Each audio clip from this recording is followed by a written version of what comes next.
So this is just a short video designed to give you some advice if you're a therapist who's doing waxing and your clients start to develop ingrown hairs, or someone comes to you and they already have ingrown hairs and they're looking for your advice. It's also something that's quite common when you do your own waxing at home, just over time, because the hairs become finer, and as they do become finer and they grow slower, sometimes they have trouble breaking through the surface of the skin, and what they do is they double back on themselves and create a lump or a bump, and it can look like a spot, it can look quite red and irritated, and then it can start to become a scab if people do pick at them and squeeze them. What's happened is there is a hair in there, it can't get out, it might be twisted, it might be curled, or it might just not be able to break through the surface, and it's not going to go away. That rash, that redness or that irritation won't disappear unless you can get that hair out.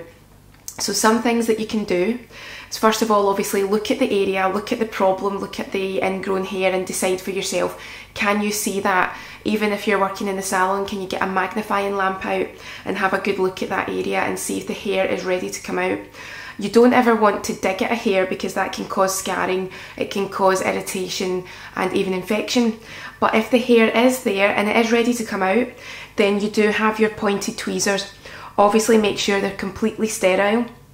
Don't ever dig in, so don't go down into the follicle because you can cause a lot of bleeding, a lot of tissue damage, and again potential scarring. But if there is a hair that's ready to come out, then you can very gently grab it with your pointed tweezers, just at a safe angle. If it's not ready to come out though, but the hair is definitely there, then there's things you can do such as scrubs. You don't want to scrub over an area that's inflamed or infected, but if someone is prone to ingrown hairs, then a couple of days after their waxing, or if they'd rather shave, it can be a couple of days after that too, they can do an occasional scrub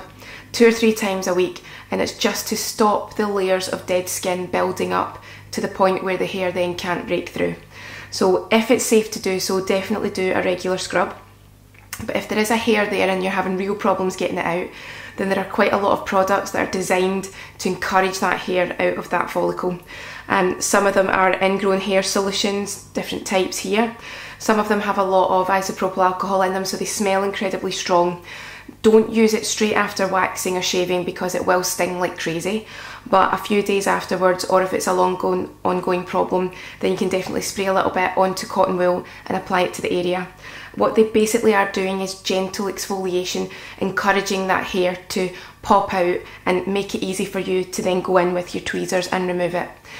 If you do get to a stage where you've tried all these things and it's just not working, then definitely worth maybe popping to your GP just in case it's something that might need a little bit more of medical intervention. Sometimes people can get an ingrown hair which can become septic, can become inflamed, and it can be a thing that your doctor or your local practitioner can actually pop out for you, but it's something that if you're in any doubt as a therapist you wouldn't want to touch. So if you're confident with it, if it's very simple and easy to do, then by all means guide your client along to get that ingrown hair out, or do it yourself, and if it's anything that looks too irritated or inflamed, then pass it on to the GP.